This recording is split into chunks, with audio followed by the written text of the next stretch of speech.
دا دای باچا خان جوړ کړو او دای چې کوم د کزن دی دای تر کزن اسم کزن یې ډاکټر بابا پروفیسور جانزیب نیاز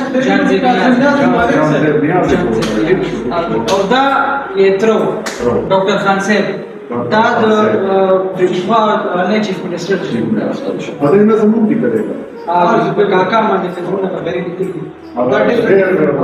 هغه چې دا منځ دی دا فردوس خان بابا نه مالې نه د پټه د عمر مشر څخه دا هغه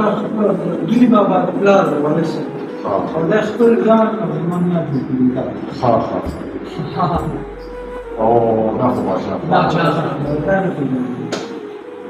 اور احمد وکړي دا ده دا چې ما ته پوښتنه دا رحمان بابا دی دا ته ما دې ته پوښتنه کومه بابا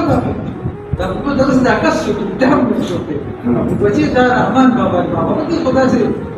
دا ګډ ور دی او دا څه کوي شګړ پیګړ شګړ اور دا خبرو کړې چې تصوف ته کوم سړی نه دی او داسي ورته تصوف ته کوم سړی نه دی او څه څه کوي سورو پني سورو پني دا څه کټا څه کوي Okay.